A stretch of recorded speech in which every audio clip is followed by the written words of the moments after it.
Bom dia, gente. Tudo bom? 10h15.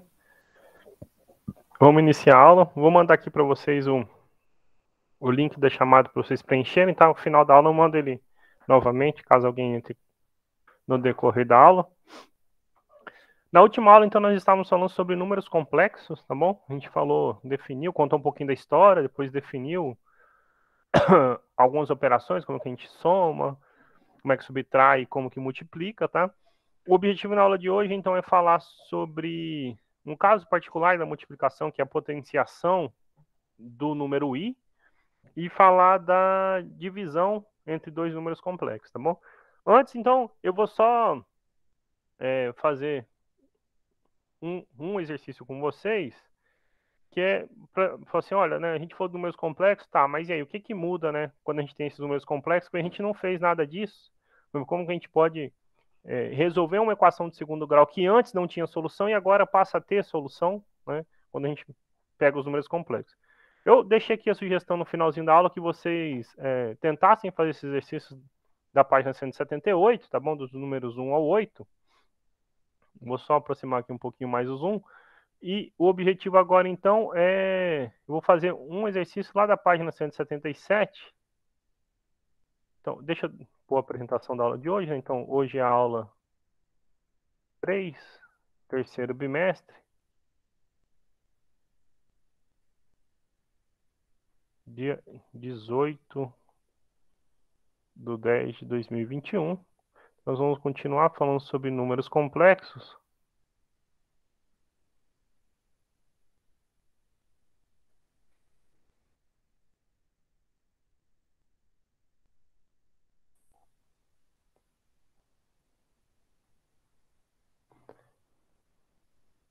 E aí a ideia é, deixa eu só pegar o print do exercício. Quem tiver com o livro na mão, tá? Ou o livro aí pertinho, pode conferir lá. É na página 177, tá? O número 5. Isso aqui é página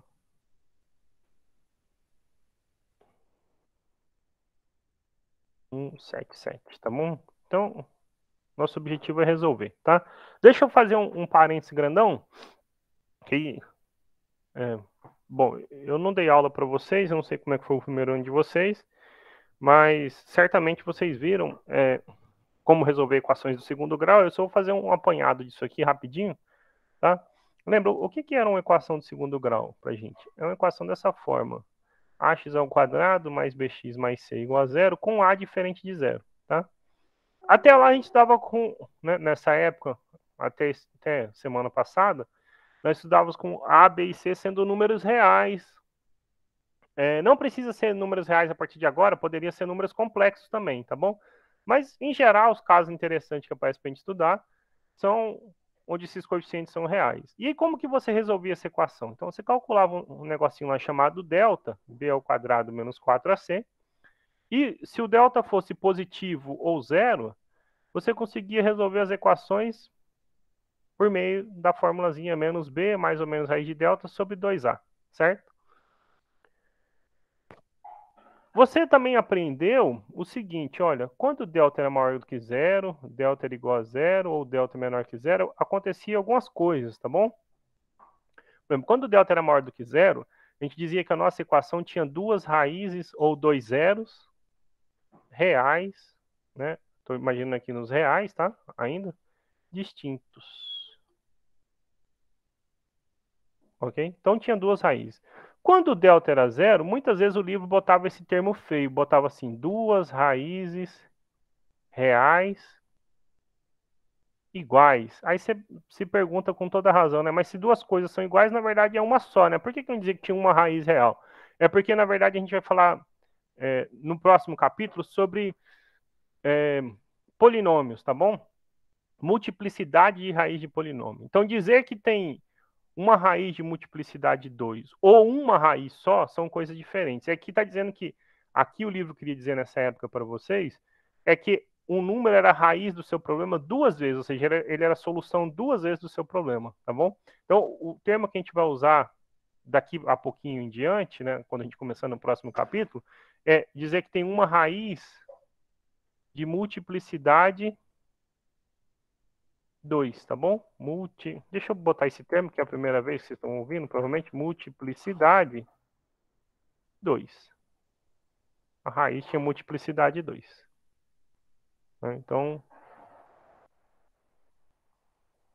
ela é raiz do seu problema 2 vezes. Quando o delta era menor do que zero, na época a gente escrevia o quê? Não possui solução real.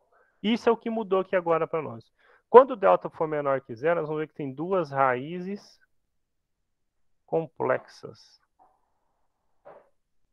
Ok? Complexas. E elas serão conjugadas. A gente vai ver isso no outro capítulo, mas eu estou antecipando para vocês esse termo. Elas são duas raízes complexas. E eu não vou escrever o termo conjugado aqui na frente, porque a gente ainda não aprendeu. Mas a gente vai ver que o conjugado é só trocar o sinal da parte imaginária. Então, se você sabe que um número é solução, o outro com sinal trocado vai ser. Tá bom? Então, isso é o que muda quando o delta é zero. Nosso problema passa a ter solução. Né? E isso não acontecia até quando você estava lá no segundo ano. A gente não sabia resolver esse caso. Tá bom? Então, é o que vai mudar aqui agora. A outra observação para a gente poder responder esse problema é o seguinte, né? Professor, então assim, a gente aprendeu, por exemplo, a gente aprendeu o que acontece quando aparece o símbolo raiz de menos 1, né? Olha, apareceu raiz de menos 1, eu vou chamar isso de i, certo? E se aparecer, né, sei lá, um exemplo, uma raiz de menos 4, como é que eu vou proceder com isso, né? Eu vou fazer por menos 4, depois eu ponho em geral. Você vai sempre escrever da seguinte maneira, olha, o menos 4 é 4 vezes menos 1. E você pode então escrever como uma raiz de 4 vezes a raiz de menos 1. E a raiz de 4 é o número 2, a raiz de menos 1 que a gente chamou de i, certo? De modo geral, gente, então vou pôr de verdinho aqui, sei lá. Se o a for um número real positivo, ok? A é um número positivo. A for um número real positivo. Então, maior ou igual a zero. Então, quando aparecer a raiz de menos a, nas suas equações, nos seus problemas, a única coisa que vai mudar é isso. Você vai colocar, então, raiz de a vezes a raiz de menos 1. Então, fica, né, raiz de a. Vou pôr o i na frente, tá bom? I raiz de a. Né? Aí, quando você calcular, se for, em vez de colocar i vezes 2, você coloca 2i, né? Se for o a for 4, né? Com isso, irmãos, a gente consegue resolver esse problema, né? Resolve a equação x ao quadrado mais 4x mais 5 igual a zero. Então, como é que eu vou resolver essa equação, né? X ao quadrado mais 4x mais 5 igual a zero. Bom, simples, né? Olha só. Eu vou precisar calcular o delta, né? Então, eu preciso identificar A, B e C. O A é 1, o B é 4 e o C é o número 5. Né? Quem é o delta? Então, delta é B ao quadrado, 5 ao quadrado, menos 4 vezes o valor de A vezes o valor de C. Opa, C... Oh, perdão, gente, eu pus tudo trocado. B ao quadrado, isso, 4 ao quadrado, menos 4 vezes o valor de A vezes o valor de C. Agora está correto. Então, delta é 16 menos 20. Então, delta dá menos 4. Lembra lá, nos números reais, você parava aí, olha, né, menos 4, eu não tenho que fazer, menor que 0, mas agora não. Agora a gente está nos números complexos, então a gente pode achar a solução, tá bom? Então, como fica o seu problema? X é quem? Menos o valor de B, então menos 4, mais ou menos a raiz de menos 4 sobre 2 vezes o A. E aí você vai fazer um para soma e outro para diferença. Sei lá, o x1 é menos 4 mais a raiz de menos 4, gente, eu já pus de propósito, que eu sabia que ia aparecer, tá aqui, né? 2i, tá bom? Mas você pode fazer esse passo a passo aqui se quiser. Eu vou pôr 2i porque eu já tinha feito lá em cima para vocês. Sobre 2, o x2 é menos 4, menos 2i sobre 2. Tá todo mundo dividido por 2, então a gente pode simplificar, melhora a nossa vida, fica menos 2 mais i, e aqui fica menos 2 menos i, tá bom? Então, quem é a solução do nosso problema? A solução é menos 2 menos i, menos 2 mais i. Tá? Isso que eu falei ali atrás, aqui, sobre ter duas raízes complexas conjugadas. O que vai mudar é o seguinte, só vai mudar o sinal da parte imaginária. Se aqui era um menos, aqui fica um mais, tá bom? Se fosse um mais, fica um menos, não importa, tá bom?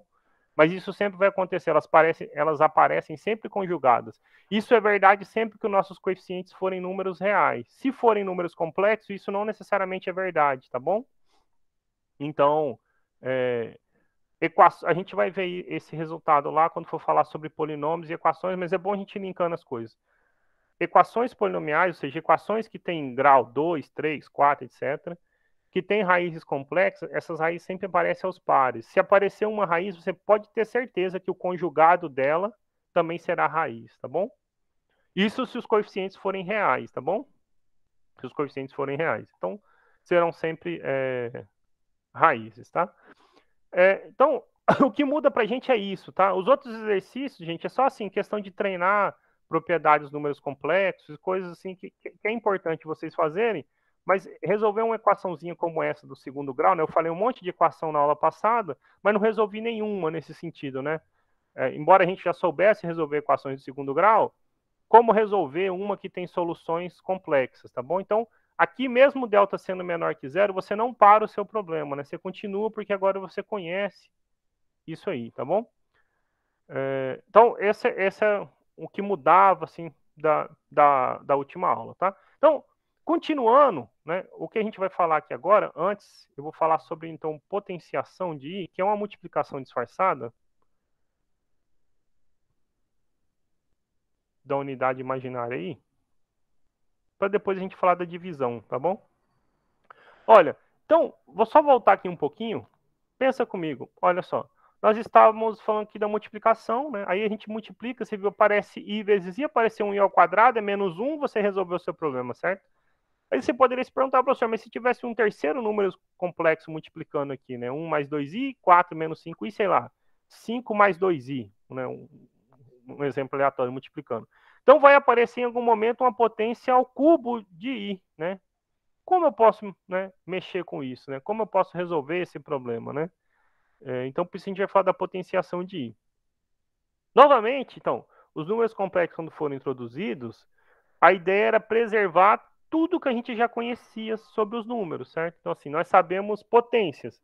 Então, os números complexos não podem estragar essa ideia de potência de números, certo?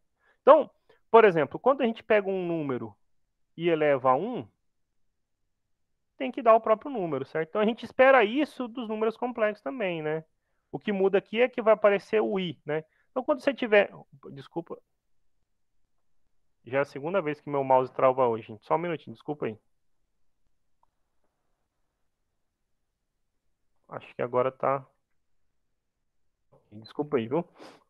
Então, agora voltando, viu? I elevado a 1, isso daí. I ao quadrado, a gente viu, opa, este é o menos 1, né? E I ao cubo? Bom, quando os números complexos foram introduzidos, como eu falei, eles tinham que respeitar as regras que já existiam. O que a gente conhece sobre, né, multiplicação de potências de mesma base? Quando você multiplica potências de mesma base, você conserva a base e somos expoentes, certo? Então a gente espera que os números complexos também atendam essa regra. Então, por exemplo, se eu tenho i ao cubo, eu posso reescrever ele em funções de coisas que a gente já conhece. É só observar, por exemplo, que 3 é 2 mais 1, certo? Então eu posso escrever como sendo i ao quadrado vezes i. Porém, i ao quadrado é menos 1, né? Porque isso aqui é i elevado a 1, né, gente? A gente não precisa escrever o i elevado a 1, tá? Porém, i ao quadrado é menos 1. Então, posso escrever como sendo menos 1 vezes i. E mais bonitinho, então, menos i, certo? Observe, então, o que vai acontecer com i elevado à quarta, né? Vou pôr o i elevado à quarta bem aqui. Um para cima mais. O que vai acontecer com i elevado à quarta? Bom, a mesma ideia. É i ao cubo vezes i, né? Quando você soma os expoentes da 4, volta lá. Mas i ao cubo a gente acabou de ver que é menos i. Então, fica menos i vezes i. I vezes i, gente, é i ao quadrado. Então, fica menos i ao quadrado. E i ao quadrado é menos 1. Então, fica menos 1. Isso dá um número 1. O que acontece se eu fizer, por exemplo, i elevado à quinta? Isso é i à quarta vezes i. I à quarta a gente acabou de ver que vale 1. Então, é 1 vezes i, dá o próprio i. I elevado à sexta. I elevado... I à quarta, quinta... Isso, sexta Eu tinha que ter pulado, eu queria pôr só um pouquinho, eu quero pôr o i a quinta aqui embaixo para ficar no padrão. I a quinta, a gente viu que é i a quarta vezes i a quarta é 1 vezes i, isso daí. Eu quero deixar na mesma linha, vocês já vão entender por quê. Agora, i a sexta, a conta continua valendo, i a sexta é i a quinta vezes i a quinta a gente acabou de ver que é i vezes i é i ao quadrado, vale menos 1. Agora sim, i elevado a sétima. I elevado a sétima é i a sexta vezes i. Então fica menos 1 vezes i, isso dá menos i. Vocês percebem algum padrão? Olha, parece que está se repetindo, né? Tem um faltando aqui nessa primeira linha nossa, certo?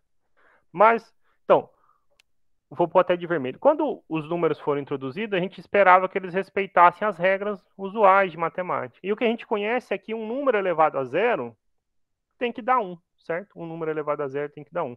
Então, a gente diz o seguinte, olha, i elevado a zero dá 1. O que a gente começa a perceber é o seguinte, i elevado a zero é 1, i elevado a 1 é i ao quadrado é menos 1, i ao cubo é menos i. Depois, no 4, ó, repetiu, 1i menos 1 menos i. O que vai acontecer quando aparecer a potência 8, 9, 10 e 11?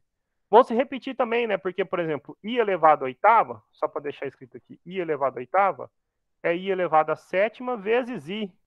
Mas i elevado a sétima é menos i, né? Menos i vezes i, olha só, repetiu, chegou aqui em cima no i a quarta, né? Isso vai dar 1. E as coisas vão continuar se repetindo. Então, parece que elas vão sempre se repetindo, né? E se a gente conhece essas 4 primeiras, parece que o problema está resolvido, certo? Então, assim, não é só que parece. Agora, então, uma afirmação, né? Eu estava comentando, mas de fato isso acontece. Quando eu quero saber, né? Vou quebrar a página aqui.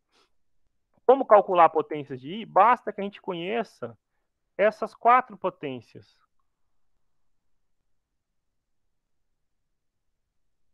Se você conhece essas 4, todas as outras se repetem a cada 4.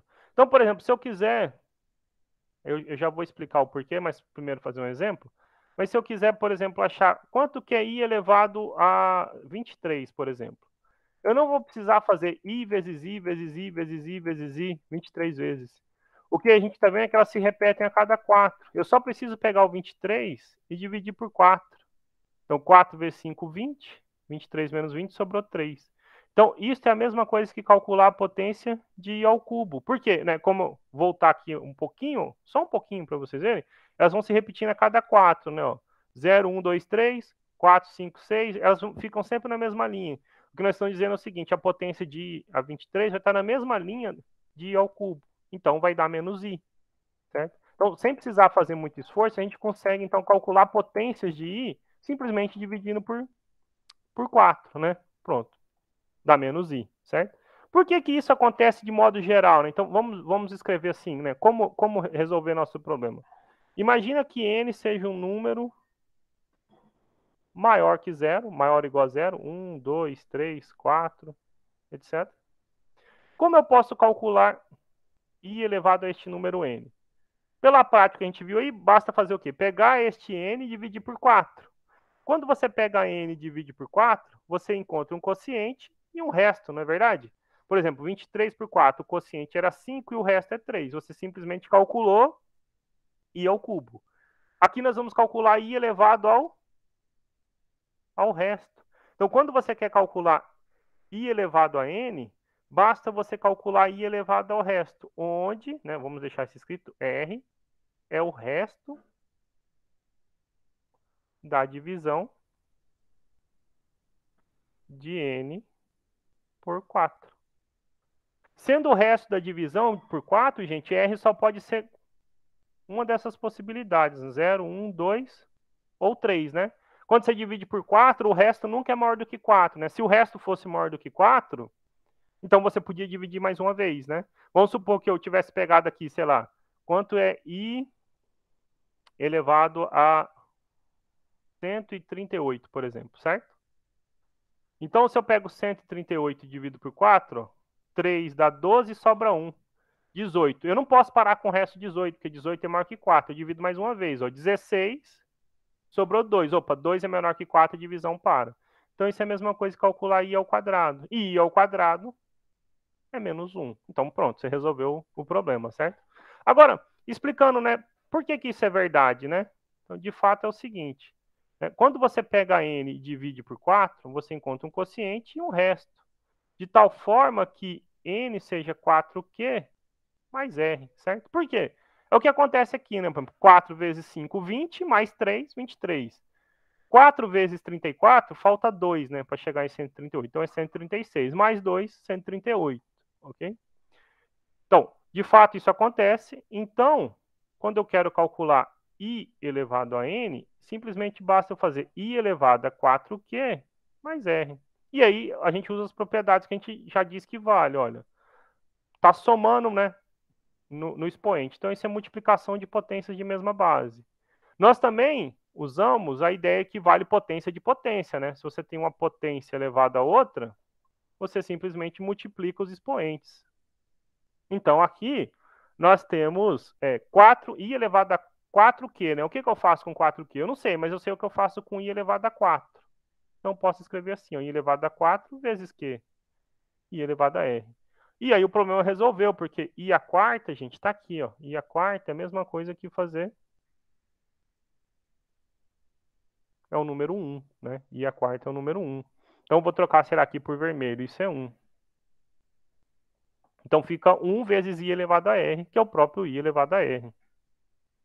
Então, o que eu fiz aqui? Foi só justificar por que isso é verdade, tá bom? Toda vez que você quer calcular qualquer potência de i, basta você pegar esse expoente, dividir por 4 e olhar para o resto da divisão, tá bom?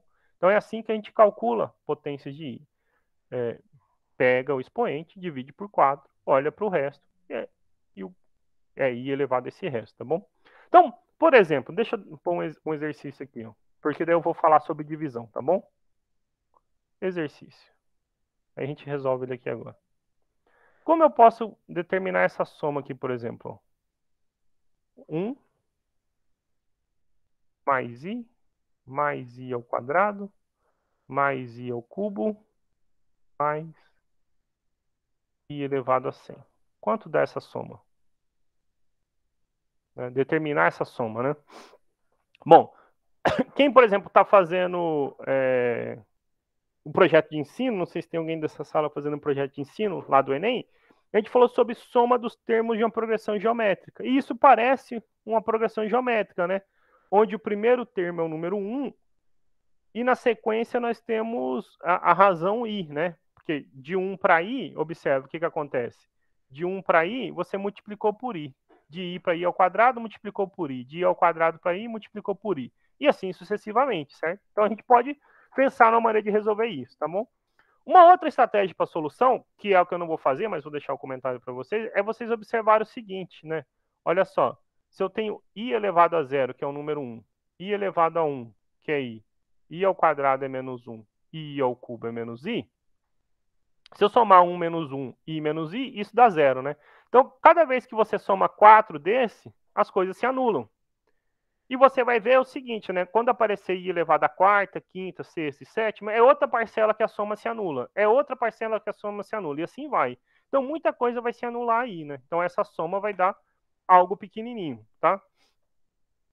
O que eu quero fazer é motivar a questão da divisão de números complexos, tá bom? Então, o que eu vou fazer é usar da ideia da soma dos termos de um APG, tá? E aí eu não vou falar de fórmula nem nada aqui, mas vocês provavelmente já viram no primeiro ano e quem está no projeto de ensino viu também agora. A estratégia é simplesinha, tá? Sem falar de fórmula nem nada, é o seguinte, olha, eu sei que de um termo para o outro está sempre variando de i. Então, por exemplo, se eu multiplico por i, é a soma que eu estou procurando, eu fico com 1 vezes i vezes i ao quadrado, i ao quadrado vezes i é i ao cubo vezes i é i à quarta. Quando chegar lá no centésimo, é i, então aumenta uma unidade no expoente, 101, certo? O que acontece se a gente fizer a diferença, vou pôr de verde aqui, por exemplo, a diferença entre eles, né? Então, se eu faço de cima menos de baixo, eu fico então com S menos I vezes S, ok? E aí, observe que I menos I é zero, I ao quadrado menos I ao quadrado é zero, I ao cubo menos I ao cubo é zero. Na sequência tem o I à quarta, e assim eles vão se eliminando. Antes do 101 eu tenho o 100 aqui, cancela. Então, observe, eu fico com 1, que não tem nada para cancelar, menos I elevado a 101, que também não tem nada para cancelar, tá bom? Parece só esses dois termos aqui. Entretanto, se eu pego, né, eu preciso calcular I elevado a 101 agora. Se eu pego 101 e divido por 4, observe o seguinte, 2 dá 8, sobra 2. 21, 5 vezes 4 é 20, sobra 1. Então, I elevado a 101, gente, é a mesma coisa que I elevado a 1, né? Então, S menos I vezes S é 1 menos I, ok? 1 menos I. Então, a soma que eu estou procurando, eu posso fazer o seguinte, 1 menos I dessa soma, vezes a soma, é 1 menos I, né? Observe, 1 vezes S é S, e menos I vezes S é menos IS. Né? Aí você fala, professor, agora lascou, né? Eu não sei resolver isso, né? Mas vamos imaginar o seguinte, né? Que a gente pudesse dividir esses números complexos. Né? Então, a soma procurada é 1 menos I dividido por 1 menos I, né? A soma procurada é 1 menos I dividido por 1 menos I. E aí só tem uma chance para isso, para a matemática que está dentro dos números complexos funcionar, né? Se eu tenho um número dividido por ele mesmo, eu só tenho uma opção para ser o resultado dessa divisão. E isso só pode ser o número 1, certo? Não tem como ser outra coisa que não seja o número 1, né? Ok?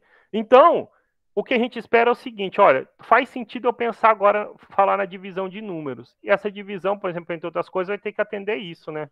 Se eu pegar um número e dividir por ele mesmo, tem que dar 1, né? Então, a gente precisa, de alguma maneira, falar da divisão de números complexos, tá? E a gente vai falar da divisão para resolver problemas como esse. Porque você poderia se pensar com toda razão. Professor, se não fosse o 100, né? Se você tivesse ido até o 101 ou 125, né?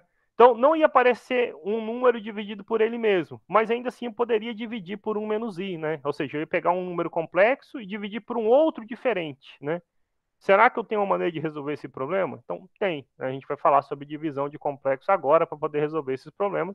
Em particular, quando você pegar um número complexo e dividir por outro, por ele mesmo, perdão, vai dar o número 1, tá bom? Então, o fato é o seguinte, essa soma desse exercício que eu coloquei aí vale 1, tá? Você pode depois fazer as continhas com calma, você vai ver que ela dá 1, inclusive usando a regra de divisão que eu vou passar para vocês, tá bom? Alguma pergunta, algum comentário até aqui?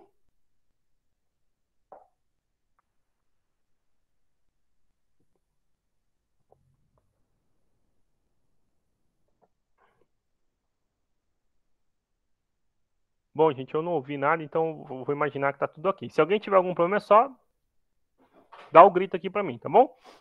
Então vamos deixar assim, ó. Essa soma dá 1 porque a gente acredita, né, que um número dividido por ele mesmo dá 1, né? E deixa eu pôr uma observação, gente, que isso vem da definição de divisão, tá bom? Tá? O que significa dividir um número A por um número B? Né? Dividir um número A por um número B significa encontrar um único número C que satisfaz a relação A tem que ser B vezes C, ok? Aqui o B é diferente de zero, tá? Então, dividir um número A por um número B significa encontrar um único, tá? Esse C é único, que satisfaz essa relação, tá bom? Então, dividir 1 menos I por 1 menos I tem que ser o número 1, né? Por quê? 1 é um único número que eu vou multiplicar por 1 menos I, que vai dar 1 menos I, né? Não tem outro número que satisfaz isso, né? Então, ok? Por esse motivo, deixa eu pôr só uma observação, já que eu falei disso, não sei se vocês já se perguntaram, né? Por que a gente não pode dividir por zero, né? Se o A for diferente de zero, o que significa dividir A por zero? Significaria encontrar um outro número C de modo que A fosse zero vezes C. Mas então A, se eu multiplico C por zero, isso é zero, né? Então, o A seria zero. E isso não pode, porque o A não é zero. Por isso a gente não divide por zero, tá bom? E por que a gente fala que zero por zero é uma indeterminação, né? Porque se eu pegar zero dividido por zero, isso pode dar qualquer número. Por quê? Porque zero vezes C é igual a zero para todo C. Né? Zero é zero vezes C para todo número C. Ok?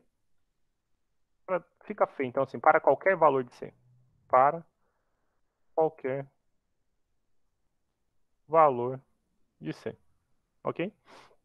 Então, por isso a gente fala que é uma indeterminação. Você não consegue determinar o C, tá bom?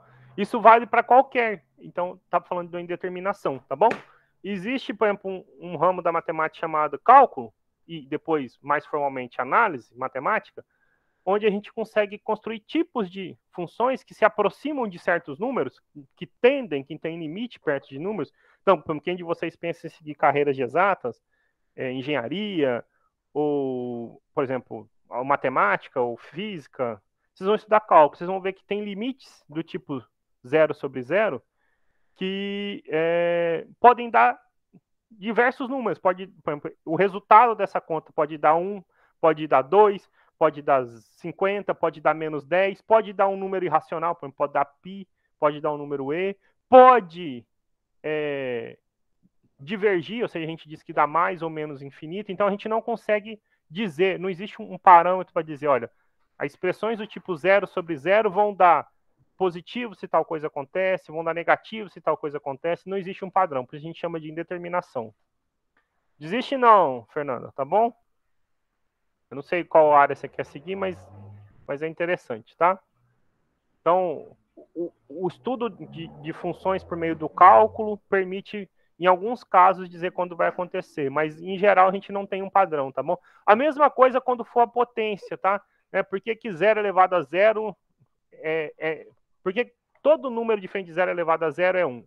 Eles seguem esse padrão, 0 elevado a qualquer número dá 1, ok. Mas se for o 0, 0 elevado a 0, então acontece algo parecido com 0 dividido por 0. Expressões do tipo 0 elevado a 0 podem dar um número positivo, podem dar um número negativo, podem explodir positivamente, ou seja, dar mais infinito ou dar menos infinito, pode, né? Então, assim, você nunca consegue predizer, né, sob determinadas condições, isso vai acontecer, tá bom? Então, por isso também a mesma coisa do 0 elevado a 0, tá? Mas eu nem falei do 0 elevado a 0 aqui, porque a gente ia falar da divisão, tá bom? Então, deixa eu passar o quebrar página, vou passar para a divisão de números complexos, tá bom? E dentro da divisão, nós vamos falar de uma coisa chamada conjugado de um número complexo. A ideia do conjugado é bem simplesinho. E na próxima aula a gente vai falar sobre a representação geométrica e trigonométrica. Aí fica bem legal essa parte aí, tá bom? Eu vou precisar, gente, gravar algum material para vocês. Eu estou em dúvida se é nessa semana ou se é na semana que vem, tá bom? Acho que é uma parte meio complicada, mesmo quando é em sala, mas eu vou ver se eu gravo dessa mesma maneira aqui para vocês, para ficar mais... a gente não ficar tão atrasado no conteúdo, tá bom? Divisão de números complexos. Ok? Então, se alguém tiver, por acaso, copiando, aí pode deixar um espacinho que eu vou voltar aí depois. Então, imagina o seguinte, olha só. Eu tenho um número A mais BI e tenho um número,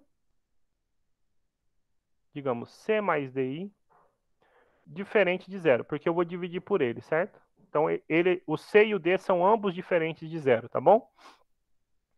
Como eu posso dividir Z1 por Z2? Então, a nossa pergunta é como dividir. Depois eu vou voltar aqui, tá bom? Então, antes, vamos traçar aquele paralelo que a gente vinha fazendo, tá bom? Vamos pensar no seguinte exemplo. Olha, o que acontece se eu pegar, por exemplo, 2... Vou pegar só o 2, tá bom? 2 e dividir por 2 menos raiz de 3. Um exemplo, né? O que acontece se eu fizesse isso, né? Bom, a gente aprendeu lá no ensino fundamental que a gente precisa racionalizar isso, né? E para racionalizar, eu precisava lembrar de um negócio. Eu vou um pouquinho no cantinho, né? Eu precisava lembrar que A ao quadrado menos B ao quadrado, eu posso fatorar como sendo A menos B vezes A mais B, certo? A gente não chamou isso, não aprendeu como conjugado, a gente só vai chamar isso de conjugado aqui nos complexos, tá bom? Bom, se aparecesse o raiz de 3 ao quadrado aí, eu sumia com a raiz de 3 do denominador e o nosso problema estava resolvido, certo? Então, como que eu poderia sumir com essa raiz de 3 aí? Simplesmente eu lembrando o seguinte, olha, né? Eu não posso surgir a coisa do nada, senão eu estrago a conta. Mas eu sei o seguinte, se aparecer multiplicando um 2 mais raiz de 3, eu faço essa raiz de 3 aparecer ao quadrado por essa continha que está aqui no canto. Então, eu vim olhar para o sinal, opa, era 2 menos raiz de 3, eu vou lá e faço, multiplico por 2 mais raiz de 3. E aqui, mesma coisa, 2 mais raiz de 3, só troquei o sinal, certo? Quando eu fizer 2 menos raiz de 3 vezes 2 mais raiz de 3, isto vai dar 2 ao quadrado menos raiz de 3 ao quadrado, certo? Vou quebrar aqui para não misturar as coisas, vou pôr igual. Então, em cima eu fico com 2 vezes 2 mais raiz de 3. Embaixo eu vou ficar com 2 ao quadrado, que é 4, né? Estou aproveitando da continha aqui. Menos a raiz de 3 ao quadrado, que é 3. Então, 4 menos 3, 1. Então, eu fico com 2 vezes 2, 4, mais 2 raiz de 3, dividido por 1. E eu não preciso pôr dividido por 1, né, gente? Posso deixar assim. Então, pronto, está resolvido o problema. Nós tiramos a raiz lá de baixo, tá bom? O fato é que a gente acabou de dizer o seguinte, que 2 dividido por 2 menos raiz de 3 é o número 4 mais 2 raiz de 3, né? Eu estou dizendo que se eu multiplicar 2 menos raiz de 3 por 4 mais 2 raiz de 3, isso volta no número 2, tá bom? A ideia para os números complexos é a mesma, gente. A gente precisa sumir com a raiz lá de baixo, só que a raiz para a gente é o número i, né? Está simbolizado pelo i. A gente precisa sumir pelo lá de baixo. E a gente vai sumir usando essa mesma ideia, né? Olha, se tenho menos eu multiplico por mais, se tenho mais eu multiplico por menos. E eu vou chamar isto de conjugado de um número complexo, tá bom? Então, vou quebrar a página aqui para falar do que é o conjugado de um número complexo.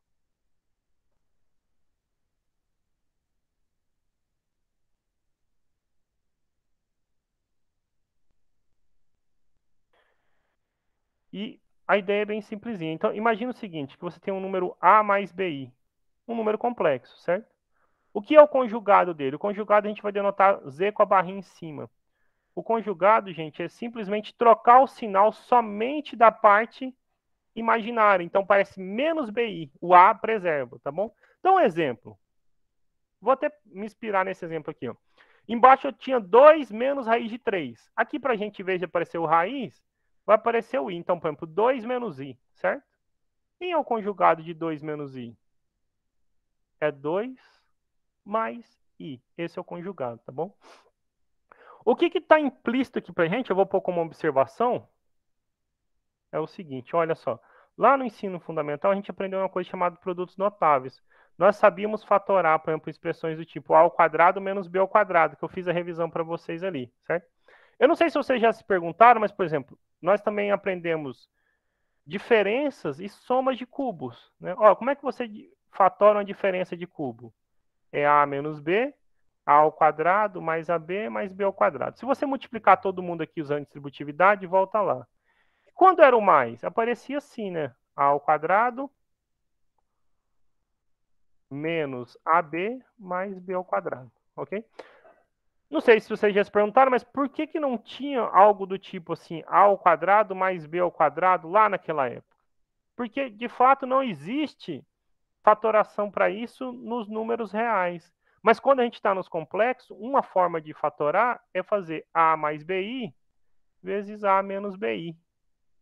Ok? Essa é uma maneira de fatorar. A ideia aqui é a mesma. Quando a gente fizer isso, embaixo vai aparecer a ao quadrado mais b ao quadrado.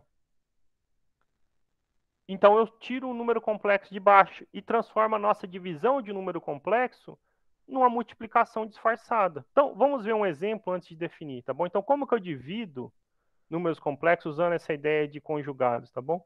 Então vamos pensar o seguinte, eu vou pegar, sei lá, menos 1 mais 3i, por exemplo, e vou dividir por 2 menos i. E eu vou seguir a mesma ideia que a gente falou lá. Olha, como é que a gente faz essa divisão se fosse uma raiz? Você multiplica em cima e embaixo pelo número com sinal trocado, pelo conjugado, então, aqui que a gente definiu agora. Então, eu vou multiplicar em cima e embaixo pelo conjugado denominador. Então, o conjugado é 2 mais i. 2 mais i. Né? Observe que tem que pôr em cima e embaixo, gente, porque se eu colocasse só em cima ou só embaixo, eu ia estragar a igualdade, né? O fato é que a gente está partindo do pressuposto que um número dividido por ele mesmo, que eu circulei aqui agora de azul, dá sempre o número 1, né? Então, quando eu fizer aqui, olha só, o que, que eu vou ter em cima? Embaixo eu vou ter um número, eu quero que vocês se convençam disso, mas menos 1 vezes 2, menos 2. Menos 1 vezes i, menos i. 3i vezes 2, 6i. Mais vezes mais é mais. 3 vezes 1 é 3. I vezes i ao quadrado. Embaixo vai aparecer, eu quero que vocês convençam, vai aparecer a ao quadrado mais b ao quadrado. Então fica 2 ao quadrado mais 1 ao quadrado. Vai dar o número 5. Ah, professor, não lembrei disso. O que acontece quando eu multiplicar na mão mesmo? 2 vezes 2, 4. 2 vezes i, 2i. Menos i vezes 2. Opa, não mudou a cor, perdão. Menos i vezes 2, menos 2i. Tá vendo que o 2i e o menos 2i se cancelam? Menos vezes mais é menos. I vezes i ao quadrado. Então, vou pôr aqui embaixo, tá? Olha, i ao quadrado é menos 1. 3 vezes menos 1 é menos 3. Somado com menos 2, menos 5. Menos i mais 6i, então 5i. Sobre 2i menos 2i, cancela. Embaixo fica 4. Eu vou pôr mais aqui, mas tá bom. I ao quadrado, gente, é menos 1, né? Com esse menos da frente, então menos menos 1, mais 1. Então fica menos 5 mais 5i, dividido por 5. Olha, então ficou um número embaixo mesmo, como eu tinha dito, né? E agora eu posso ainda melhorar a nossa situação, né? Eu posso pegar... Deixa eu corrigir aqui, ficou feio. Eu posso pegar tanto parte real quanto parte imaginária e dividir pelo número 5. Menos 5 por 5 é menos 1. 5 por 5 é o número i. Então, pronto. Quando a gente fez essa divisão, né? Então, resumindo, o que a gente fez foi o seguinte, olha. Menos 1 mais 3i e dividir por 2 menos i, isto deu um número menos 1 mais i. Ok? Usando a ideia de multiplicar em cima e embaixo pelo conjugado, racionalizar, certo? Então, quando eu estiver falando de divisão de complexo, como que eu vou trabalhar com eles? A divisão, gente, você vai fazer o seguinte, você vai multiplicar em cima e embaixo pelo conjugado do complexo que está no denominador. Quando você fizer isso, aqui embaixo sempre vai dar um número real. Vai dar, no caso, c ao quadrado mais d ao quadrado. Ok? Ou seja, vai somar o quadrado, no caso de 2 e 1, ou de qualquer outros números que estiverem embaixo, tá bom? Mas a ideia, então, passa a ser isso. Você pega aquele número e escreve ele como um produto de um número complexo, né? Você pega aquela divisão e escreve como um produto de um complexo dividido por um outro número. Esse número, na verdade, ele recebe um nome especial. É chamado a norma do número complexo. Mas, independentemente de chamar norma, de chamar qualquer outra coisa, módulo do número complexo, a ideia é multiplicar e dividir pelo conjugado, tá bom? Você multiplica e divide pelo conjugado de um número complexo, tá bom? Deixa, então, para eu poder finalizar a aula, que falta só 2 minutinhos, eu vou deixar uma última observação, que é o seguinte, né? Então, se eu tenho um número complexo z, a mais bi, o conjugado dele, gente, a gente viu que é a menos bi. Né? O que acontece quando eu pego esse número e multiplico pelo conjugado dele? É uma fatoração, né, para a ao quadrado mais b ao quadrado. E se dá a ao quadrado mais b ao quadrado, tá bom? Então, você pode... Então, assim, pergunta, né? Tem uma fórmula que envolve, né, uma expressão que envolve A, B, C e D para essa divisão? Tem, tá bom? Vale a pena lembrar ela? Não, não vale, tá? Se você quiser, você pode escrever. Você vai ver em cima, vão aparecer A, B, C e D com sinais negativos, né? No caso vai ficar assim. Se você quiser, só para deixar montado, fica A mais BI, C menos DI. Aí você multiplica todo mundo. E embaixo fica C ao quadrado mais D ao quadrado, tá bom? Não vale a pena decorar isso, tá? Eu acho que é melhor fazer igual a gente fez aqui, a divisão na mão mesmo, assim. Cada caso é um caso. Eu acho mais interessante. Eu mesmo não me recordo dessa fórmula, tá bom? Esse aqui, para fechar, então, a aula, gente, esse, então, resumindo, né? Z vezes o seu conjugado, tá? A ao quadrado mais B ao quadrado. Na próxima aula, a gente vai ver que isso aqui é o módulo, a norma do número conjugado ao quadrado, tá bom? Isso tem a ver com a representação geométrica dele. Por hoje, é o suficiente lembrar isso aqui, tá bom? E eu devo, então, gente, eu vou analisar aqui com calma o livro de vocês ou deixar nessa semana, ou após a aula da semana que vem, um vídeo com complemento do conteúdo, senão a gente não tem tempo de falar tudo, tá? Vocês podem ver que na nossa previsão inicial, nós teríamos já uma prova na semana que vem, né? Mas não temos conteúdo para isso ainda, tá bom? Então fiquem tranquilos que eu não vou, de forma alguma, prejudicar ninguém. A gente rever a data, é por isso que eu estou falando sobre o vídeo, tá? Eu vou voltar aqui na sala para ver se alguém tem alguma pergunta, algum comentário.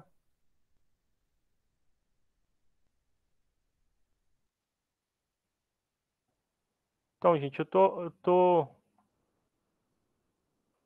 aqui na sala. Algum pergunta primeiro sobre a aula, conteúdo da aula de hoje?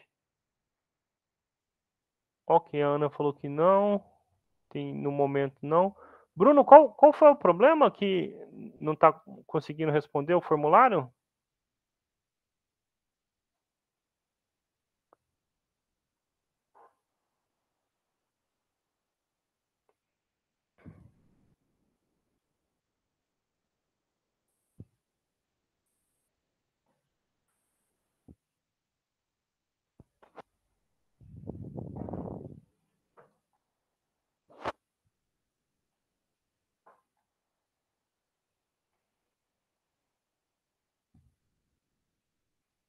Conseguiu responder, Bruno, o formulário?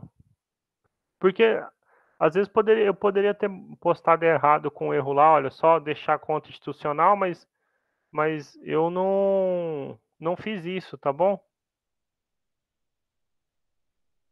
Não está restrito. Vou até mostrar para vocês, mas não está restrito. Talvez seja algum problema seu aí, tá?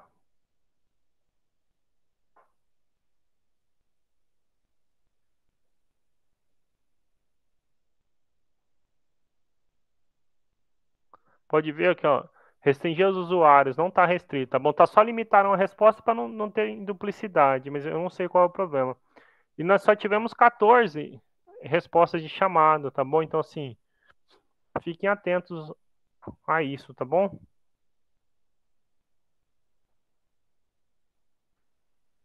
Como no e-mail, Beatriz?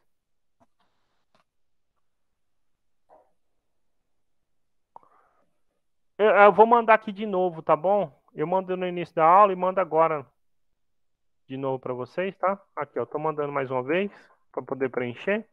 Mas fica no Moodle disponível, tá? 11h15 eu fecho um período para responder ela, porque já começou o outro horário seus. Tá? Vou desejar então uma boa semana para vocês, gente. Na próxima aula, se alguém quiser antecipar ou estudar, vamos falar sobre a representação geométrica de números complexos, tá bom? E eu vou deixar então para vocês. Provavelmente, eu tô pensando bastante, eu não sei o que fazer. Precisa muito que vocês vejam o vídeo que eu deixar gravado, tá bom? Seja essa semana, seja na outra. O ideal seria essa semana, mas eu teria que começar a semana que vem já com a aula em andamento, supondo que vocês viram, tá bom? Então, assim, talvez por falar da representação trigonométrica não compense, né? Acho que eu vou falar das fórmulas de De Moivre no vídeo, tá? Acho que eu vou fazer assim. Ah, vou ver aqui então pergunta da Júlia, gente. Desculpa, Júlia, eu não vi. As listas do Moodle são para a gente treinar? Sim, tá bom? Então, as listas do Moodle é para vocês treinarem, não, nada tem que me entregar, mas baseia né, a prova de vocês é inspirada nessas listas, tá bom? Se resolver a lista, certamente vai bem na prova. Dá base para poder tirar alguma dúvida, marcar atendimento, tá bom? Então fiquem atentos a essas listas, mas não tem nenhum compromisso de me entregar nada, tá? Só os questionários avaliativos. Você fala um aviso quando eu postar o vídeo? Então, eu vou fazer o seguinte, eu estou mais tentado a deixar na semana que vem, mas eu faço isso, tá bom? Em todo caso, esse vídeo vai entrar com aquela restrição, né? Tem a lista que é a atividade 1, o vídeo e o PDF do vídeo vão ser as atividades 2 e 3, tá bom? Ou seja, vocês, quando forem fazer o questionário avaliativo, vão ter necessariamente que passar pelo vídeo. Mas eu mando um aviso no chat do Moodle para todo mundo e também mando lá no fórum, tá? Então é isso, gente. Já passou 5 minutos desse tempo aí de vocês. Uma ótima semana para vocês e a gente se encontra segunda-feira, tá bom? Ó, espero semana que vem estar com a minha câmera de novo funcionando. Obrigado, viu?